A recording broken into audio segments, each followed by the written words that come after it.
இளைஞர்களே, உங்கள் அனைவருக்கும் வீர முத்தரையர் முன்னேற்ற சங்கத்தின் சார்பிலும் தமிழர் தேசம் கட்சி சார்பிலும் என்னுடைய காலை வணக்கத்தை தெரிவித்துக் கொண்டு, வருகிற ஜனவரி 25 முத்தரையர்களின் அரசியல் அதிகார மீட்பு மாநாடு, நம்ம ஜாதி சங்க மாநாடு திருச்சியில் நடக்கிறது. தமிழகம் முழுக்க நம்ம மக்கள் பெரும்பான்மையாக வாழ்கிற 5000க்கும் மேற்பட்ட கிராமங்கள்ல நேரடியா போய் இந்த மக்களுக்கு அழைப்புதலை வழங்கிட்டு வந்துட்டு இருக்கேன். ஏன் நேரடியா போகணும்? அழைப்புதலை கிராம முக்கியஸ்தர்கள்ட்ட கொடுத்தா, நம்ம தம்பிகள்கிட்ட கொடுத்தா கொண்டு போய் சேர்த்துருவாங்க. இன்ன வரைக்கும் ஒரு 1000க்கும் மேற்பட்ட கிராமங்களுக்கு போயாச்சு. நம்ம மக்களுடைய வாழ்வியல் எப்படி இருக்கிறது அப்படின்னு பார்த்தா, பெரும்பாலான கிராமங்கள்ல அடிப்படை வசதிகள் கூட இல்ல. தெருவிளக்கு, சாக்கடை, ரோடு, குடித நீர், இது கூட இல்லாத கிராமங்கள் பெரும்பாலான கிராமங்கள் நமது கிராமங்களா இருக்கு. இத மாத்தணும் அப்படின்னா என்ன செய்யணும்? தமிழகத்தில் இருக்கக்கூடிய பெரும்பான்மை சமூகம் எல்லாம் நாங்கெல்லாம் பெரும்பான்மையான சமூகம் அப்படின்னு கிராமத்துல சொல்றது இல்ல, பொது வெளியில வந்து சொல்றாங்க. அது எப்படி பொது வெளியில வந்து நாங்க பெரும்பான்மையான சமூகம்னு சொல்றது அப்படின்னா, மாநாடு போட்டு சொல்றாங்க. வன்னியர்கள் வருடத்திற்கு ஒரு முறை மாநாடு என்கிற பெயரிலே பெரும் கூட்டத்தை கூட்டுகிறார்கள். பெரும் கூட்டத்தை பார்த்தோம்னா அதிமுக திமுக பயப்படுது. அதே மாதிரிதான் பறையர் சமூக மக்கள், நாடார், எல்லா சமூகமுமே மாநாடு என்கிற பெயரிலே பெரும் கூட்டத்தை கூட்டி திராவிட கட்சிகளா இருக்கக்கூடிய அதிமுக, திமுக, தேசிய கட்சிகளாக இருக்கக்கூடிய பிஜேபி, காங்கிரஸ் போன்ற கட்சிகளை அப்படியே கும்பல காமிச்சே பயன்படுத்துறோம். அப்ப என்ன ஆகுது? அவர்களுக்கான கோரிக்கை என்ன? அவர்களை கூட்டணியில வச்சா மட்டும்தான் வெற்றி பெற முடியும் அப்படிங்கிற ஒரு நிலையை தமிழகத்தில் ஏற்படுத்தியிருக்காங்க. நாமளும் பெரும்பான்மையான சமூகம் தான். எப்படி கிடக்கும்னா, அதிமுக திமுக எதை செய்யறானோ செய்யலையோ, இன்னொரு 10 வருஷம் தான் இருப்பேன் பெரிய மனுஷங்க, அது வரைக்கும் ரெட்டலைக்கு ஓட்டு போட்டு போயிறேன்னு. அப்பா என்ன ஒரு தியாக மனப்பான்மை அதிமுக மேலையும் திமுக மேலையும். இளைஞரை கூப்பிட்டு கேட்டா, எங்க அப்பா எம்ஜிஆர் கட்சியில இருந்தாரு, அதனால நானும் இருக்கேன். என்ன செய்தார்கள்? வந்தார்கள், வென்றார்கள், சென்றார்கள். இந்த முத்தரையர் சமூகத்திற்காக என்ன செய்தார்கள்? ஜீரோ. அப்ப என்ன நினைக்கிறாங்க? இந்த சாதி ஒட்டுமொத்தமா ஓட்டு போடாது, சொந்த சமூகத்தை சேர்ந்தவனுக்கே பஞ்சாயத்து தேர்தல் போடாது,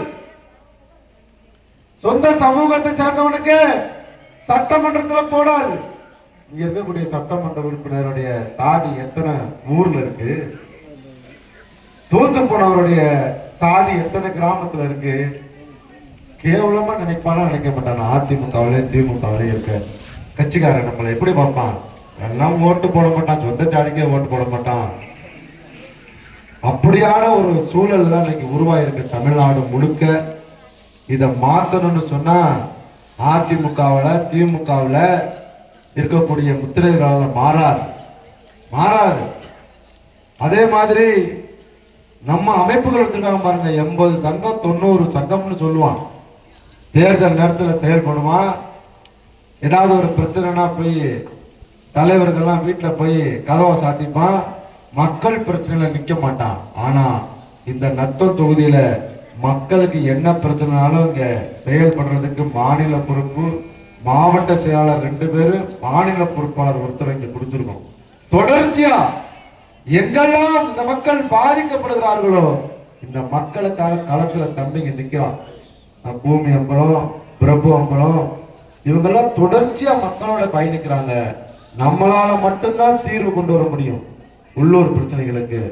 அது மட்டும் இல்லாம தேர்தல் அரசியல் நோக்கி போகும்போது எப்படி அதிமுகவும் திமுகவும் பாட்டாளி மக்கள் கட்சியும் விடுதலை சிறுத்தைகளையும் கூட்டணி என்கிற பெயரில வச்சுக்கிட்டு சட்டமன்ற உறுப்பினர் ஆக்குறாங்க, பாராளுமன்ற உறுப்பினர் ஆக்குறாங்க, உள்ளாட்சி பிரதிநிதி ஆக்குறாங்க. உடனே நம்ம சொல்றான், ஒவ்வொரு கிராமங்கள்ல போகும்போது நம்ம தனியா நின்று பலத்தை காமிக்கணும். எத்தனை காலத்துக்கு? ஏன் விடுதலை சிறுத்தைக்கு தனியா நிக்க தெரியாதா? வன்னியர்களுக்கு தனியா நிக்க தெரியாதா? எப்படி போய் சட்டமன்ற உறுப்பினரா பாராளுமன்ற உறுப்பினர் ஆகணும்னு தெரியாம வெட்டி வீராப்பு பேசிக்கிட்டு நம்ம நிக்கிறோம். இதை மாத்தணும். நாம கூடுற கூட்டத்துல உங்களுக்கு 5 சீட்டு தரேன் 3 சீட்டு தரேன்னு அதிமுகவும் திமுகவும் வந்து நிக்கணும். யாருக்கிட்ட? வீர முத்தரையர் முன்னேற்ற சங்கத்திலேயே தமிழர் தேச கட்சிக்கிட்டே வந்து நிக்கணும். எப்படி பாட்டாளி மக்கள் கட்சியிலேயே விடுதலை சிறுத்தை போய் நிக்கிறீங்களோ அது மாதிரி பெரும்பான்மையான சமூகமா இருக்க நம்ம கிட்ட நிக்கணும். நிக்க வைப்பேன்.